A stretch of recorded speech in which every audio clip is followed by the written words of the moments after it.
بسم اللہ الرحمن الرحیم۔ معزز ناظرین کرام، السلام علیکم ورحمۃ وبرکاتہ۔ آپ دیکھ رہے ہیں نور ٹی وی جدہ اور میں ہوں محمد عاقل۔ سوال آپ کی خدمت میں پیش کروں گا، اس کے بعد اس کا جواب۔ السلام علیکم ورحمۃ اللہ وبرکاتہ۔ عقیل بھائی، میرا نام محمد فیروز خان ہے، میں راجستھان سے ہوں۔ میرے کئی سوال ہیں، میں آپ سے انشاءاللہ ایک ایک دو کر کے سارے سوال پوچھوں گا انشاءاللہ۔ پہلا سوال یہ ہے کہ اگر جیسے ظہر کے وقت مسجد میں داخل ہوئے اور 4 سنت کے لیے آپ نے نیت کی اور 3.5 رکعت میں یا چوتھی رکعت کی تشہد میں اقامہ ہو گیا، تو ابرپٹلی نماز کی نیت توڑ کر فرض نماز میں شامل ہونا چاہیے، یا نماز پوری کر کے 4 سنت پوری کر کے جس میں زیادہ وقت نہیں لگے گا اور پوری کرنے کے بعد فرض میں شامل ہونا چاہیے؟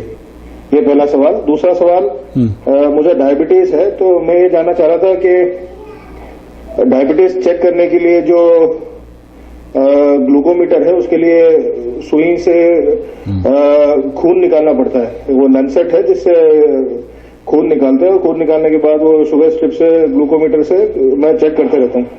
تو وضو کے بعد اگر یہ کرتے ہیں خون نکالنا، تو اس سے وضو رہے گا یا پھر سے کرنا پڑے گا؟ جزاک اللہ خیر۔ وعلیکم السلام ورحمۃ اللہ وبرکاتہ۔ 2 سوال آپ نے پوچھے ہیں۔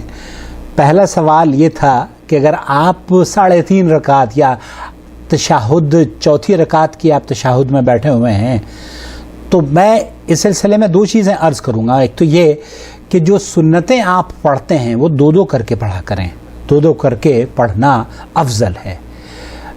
4 رکعت آپ پڑھیں لیکن 2 کر کے، 2 رکعت پڑھیں سلام پھیر لیں، پھر 2 رکعت پڑھیں پھر سلام پھیر لیں، یہ افضل طریقہ ہے۔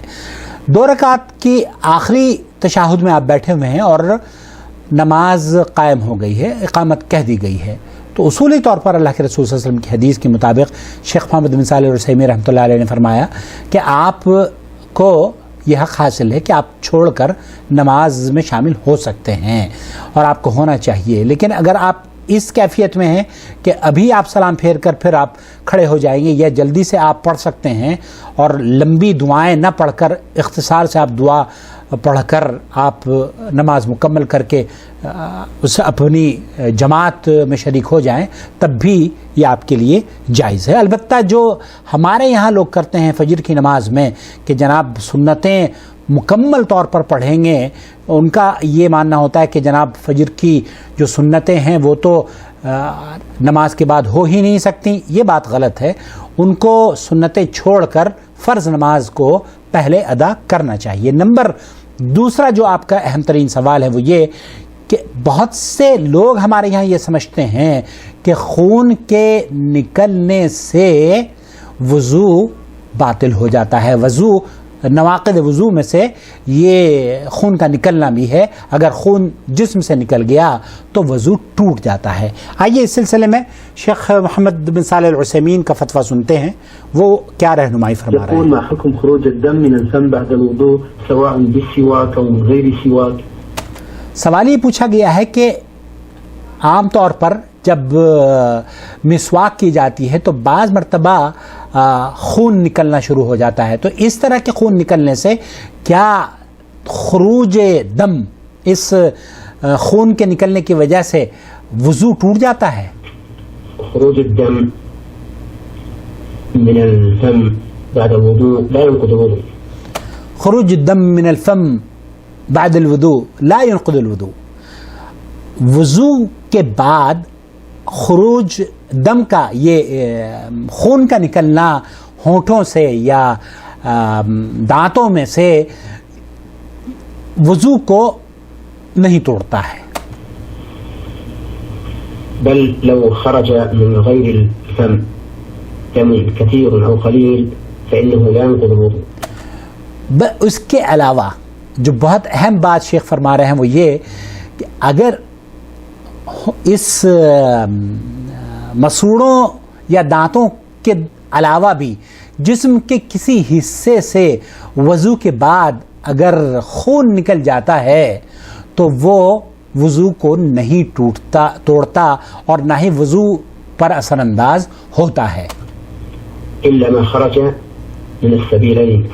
الا دو جگہوں سے اگر خون نکل جائے، پیشاب کی جگہ سے اور پخانے کی جگہ سے، تب تو خروج یہ جو اس کا نکلنا ہے توڑ سکتا ہے وضو کو، ٹوٹ جاتی ہے وضو، لیکن اس کے علاوہ وضو نہیں ٹوٹتی. القبل أو الدبر فإنه ينقض الوضوء،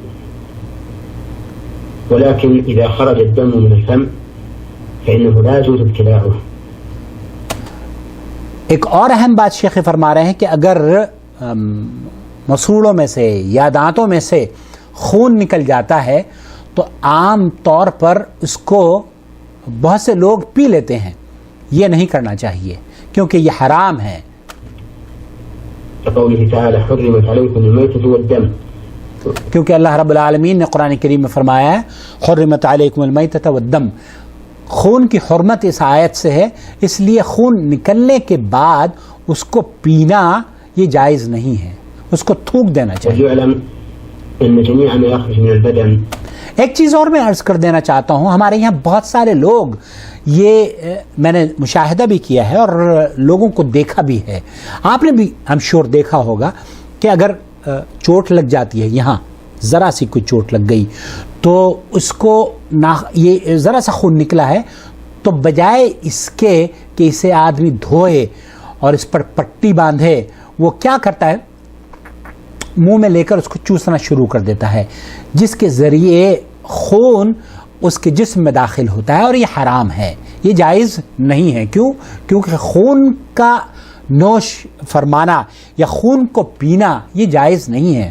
اللہ کے رسول صلی اللہ علیہ وسلم نے دیکھیے قرآن کریم کی جو آیت بیان فرمائی ہے حرم علیکم المیتۃ والدم ولحم الخنزیر، جس میں حرام چیزوں کا تذکرہ ہے، اس میں سے خون کی حرمت بھی واضح طور پر بیان کی جا چکی ہے.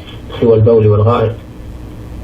شیخ فرما رہے ہیں کہ دو جگہیں جہاں سے خون کا نکلنا، اگر خون نکل جاتا ہے پیشاب اور پخانے کے راستے سے تو وضو ٹوٹ جاتی ہے. وهي تخرج من السبيلين، يعني هذه الثلاثة، فما عداها لا ينقض الوضوء. اور اس کے علاوہ کہیں سے بھی جسم کے کسی حصے سے تھوڑا خون نکلے یا زیادہ خون نکلے، اس سے وضو کی صحت پر کوئی اثر نہیں پڑتا، وضو نہیں ٹوٹتی. لا ينقض الوضوء. قد يحتجم الإنسان. اس سلسلے میں ہمارے یہاں جو بہت سے لوگ پریشانی میں مبتلا ہیں، جیسے کہ آپ فرما رہے ہیں کہ شوگر کے پیشنٹ ہیں اور خون نکالنے کے بعد یہ ذہن میں آتا ہے کہ چونکہ ہمارے سماج میں یہ عام بات کر دی گئی ہے کہ جناب خون کے نکلنے سے وضو ٹوٹ جاتا ہے، تو یہ بات غلط ہے، بے بنیاد ہے. اس کو ثابت کرنے کے لیے کسی دلیل کی ضرورت ہے، اور دلیل قرآن و سنت میں نہیں ہے. دلیل جب آپ نے وضو کر لیا ہے تو وضو کو توڑنے یا نواقض الوضو جو ہیں اس جب تک کہ وہ چیز وجود میں نہیں آ جاتی تب تک کہ آپ کا وضو نہیں ٹوٹتا. اپنا بہت خیال رکھیں اور اس طرح کی ویڈیو ضرور شیئر کریں اپنے سرکل میں. اللہ رب العالمین سے دعا ہے کہ اللہ تعالی ہم سے اپنے دین کی خدمت لیتا رہے، سماج کی خدمت لیتا رہے، اور ہم سب مل کر ایک دوسرے سے سیکھتے رہیں اور سکھاتے رہیں. یہی ہمارا مقصد ہے. اس طرح کے فارمیٹ کو اگر آپ پسند کرتے ہو تو پلیز ہمارے چینل کو ضرور سبسکرائب کریں، بیل آئیکن بھی دبا دیں اور آل نوٹیفیکیشن الاؤ کر دیں تاکہ آپ تک ہماری ساری ویڈیوز پہنچتی رہیں. بہت اہم ہے کہ آپ ویڈیوز کو غور سے دیکھیں اور انہیں دوسروں کے ساتھ شیئر بھی کریں. السلام علیکم ورحمۃ اللہ وبرکاتہ.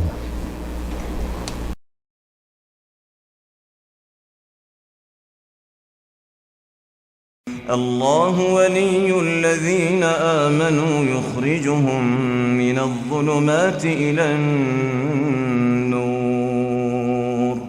والذين كفروا أولياؤهم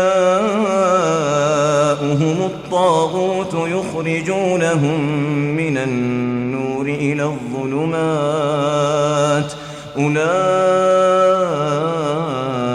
أولئك أولئك أصحاب النار هم فيها خالدون